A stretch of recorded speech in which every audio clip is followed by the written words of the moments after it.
Hello, friends, and welcome back to Stories About Entitled People. Always good to hear when higher-ups support their employees. In our first story, the OP had to deal with a rude man who decided he could make his own rules. But before we begin, don't forget to subscribe to our channel if you're new here and turn on notifications so you don't miss a new video every single day. Here we go. Entitled Gas Customer. Backstory. This is from 20 years ago or so. I'd worked in a convenience store/gas station. Being I'm in New Jersey, I was a late-night gas jockey. For those who don't know, New Jersey is the only state that does not allow you to pump your own gas. Every station is a full-service station, and the state has some of the lowest fuel prices around. Being a full-service state can lead to some funny moments for out-of-staters who don't know what full service is. There are signs everywhere notifying everyone that you are not allowed to pump your own gas, and there's a fine for doing so. Now with that out of the way, on to the story. Me, as if you can't guess, is me. Paul is entitled Pennsylvania driver. Bob is late night store manager. SM is store manager. The setup is Paul would come in around 4 a.m. to get fuel. He always wants me to put in an extra 3 gallons of fuel in his car after the nozzle clicks off. Thing is, the law states that once it clicks off, that's it. You're supposed to remove the nozzle from the filler. However, most attendants will ask if you want to round it up to the 25 cents or dollar, but never more. I've told this to Paul that I wouldn't do it because if there was a spill, I'd have to clean it up.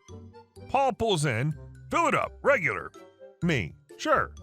Paul, I want that 3 extra gallons after it clicks off. Me, sorry, I can't do that. Paul goes into the store and buys something. I'm in the booth that has the register and controls for the pumps. Pump clicks off, Paul grabs the nozzle and starts putting more fuel into his car. I get an evil grin and hit the shutoff for that pump. Paul starts trying to figure out what was going on. I come out and say, "What's wrong?" Paul, "It stopped working." Me, "You broke the pump. How did you break my pump?" Paul, figuring out I probably shut the pump off, "Get your manager. I want my gas. I'll have you fired." I call on our radio for the manager. She comes out and Paul starts ranting of how he wants my job. Now I'm tired. I've put up with his BS for weeks now. I've been working since 11 p.m. and I can get very snarky. This is where I shut him down. Me, ripping off my radio and headset and thrusting them to him. "You want my job? You can have it. I could be in bed sleeping right now." The last was said while I was pointing in the general direction of my house. Bob is almost on the ground laughing. Paul's just standing there looking at me dumbfounded as I wasn't shaking in my boots pleading for my job. Later, store manager walks in and calls me into his office. SM, "What happened last night?" I explain. SM sighs. "If he keeps up with this, I'll ban him from the store." I don't think SM could have done that, but it was nice he was on my side. Apparently, Paul's been a pain for months, and SM was getting tired of his BS. Only worked there a few more months and very rarely saw Paul again. SM's now in a high-level position with the company, and he always has his employees' backs. Sorry for the ramble, but I always chuckle when I think of how I shut that guy down. And our next story. Entitled family got themselves in a lot of trouble. Short background. Myself and a group of friends have gotten together almost every Sunday for years to play Savage Worlds, a kind of tabletop RPG. We used to meet in a private but popular little pub/deli. We came in regularly and spent a lot of money there during the hours that we played. We also spent time getting to know the manager/owner and workers there, always extremely polite and made sure to tip well. Because of our good business, the owner offered to start reserving a special area for us that was kind of in the back and therefore slightly more private. People walking up the stairs to the second story could see us over the railing, but otherwise we were completely out of the way. This kept the noise from the rest of the pub down for us and vice versa. Our story takes place on Mother's Day last year, which of course is on a Sunday. Now, our GM, the one who runs the game, specifically went and asked the owner if we'd still be able to reserve the area since they were likely to be extremely busy, and the owner promised that the area would be reserved for us. The day comes and everything seems fine. The sign telling other patrons that the area is reserved is up, but we notice that it's pushed to the side and pointing a different direction, and can hear voices coming from the area. We walk back there and there's a family of about 7 or 8 having lunch and drinking wine. We're a little early, our reservation started around noon and we still had about 10 minutes, but there are also other tables around, so we take a seat there and start talking quietly while other members of our group trickle in.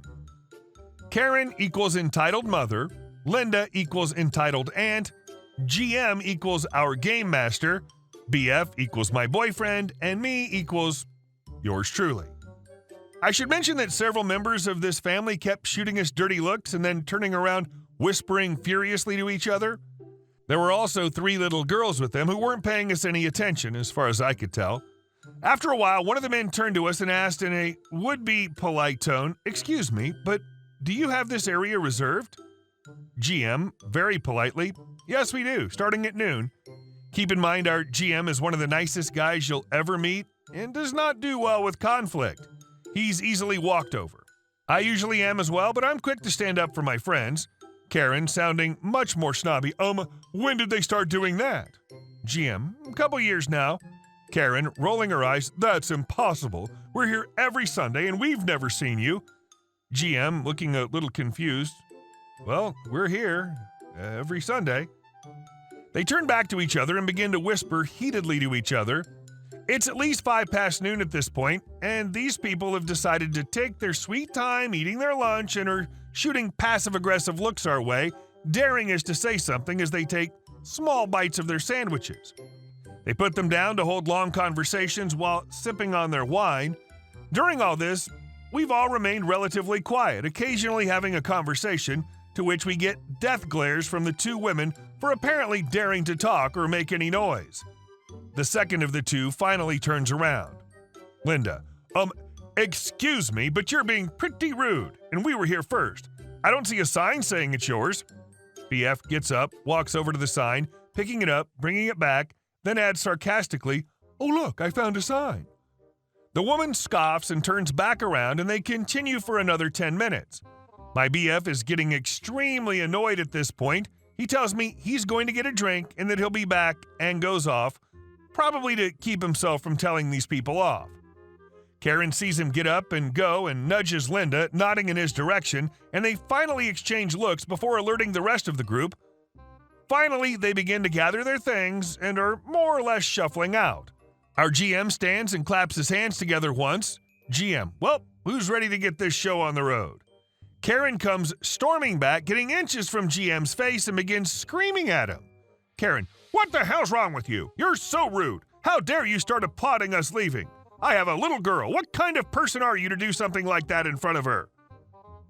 I've had it at this point and grab our GM gently by the arm, pulling him back so I can get between them. His face is bright red and he's stammering as I do this, to which she begins mocking his stammering. Karen, mocking, "Shut up! I demand an apology." Linda has returned at this point with both little girls hiding behind her. Karen, "And you're scaring my kids." Me, "First off, you're scaring your kids. Second, we not only reserved this spot for noon, which you're now 20 minutes past, but we also waited patiently for you to leave. He wasn't applauding, he was talking to us, and it wasn't even about you, so piss off." I wasn't yelling quite as loud as she was, but I was getting up there and had moved close enough that she couldn't have gotten around me to go after him again without having some sort of physical contact with me. I wasn't trying to fight with this girl, just making damn sure she couldn't get into his face again. Karen, "How dare you tell me how to raise my kids? Who the hell do you think you are? Get out of my face." She reaches forward and shoves me as hard as she can. I stumbled back and tripped over one of the chairs, landing badly between it and one of the tables. At this point, my BF has returned with the owner, who'd missed everything except the shove and my landing. Both push past the girls to come help me up, while the owner turns on them, threatening to call the police. They both begin to tell her that I started it by threatening their children and they were only defending themselves, and then go on to complaining that we were rude and telling her that they had actually reserved this spot and we were trying to steal it. The owner, having reserved the spot for us herself, knew they were lying and called her out on it before going to call the police and banning them from the place. They left before the police arrived, but they still took a statement from me and told me that I could press charges. My BF firmly said yes, but I was told that I had to make the decision. In the end, I wound up saying yes, egged on by my BF, but honestly, it was the look on my GM's face that ultimately decided it for me. They're now banned from the establishment, and the counter employees have been told to call the police if they see either woman again. We were also told afterwards, apparently the staff did tell them when they arrived and sat there that there was a party coming in at noon and that they had to be out of the area by noon. They'd been told this by at least 3 different people when they went up to the counter to order or pick up sandwiches. They just ignored it. I did wind up with a few bruises and had to go see a chiropractor weekly for about 2 months, but other than that, I was fine. My friends all teased me for being such a bad A for standing up for our GM. I'm very much not usually that type. We actually did see both ladies one more time after that. They'd come in, just the 2 of them. We watched them walk up to the back room and read the reserve sign. They looked like they thought about ignoring it, but then decided to go upstairs, shooting us dirty looks as they went. BF gladly got up and let the staff know the police showed up shortly and kicked the women out.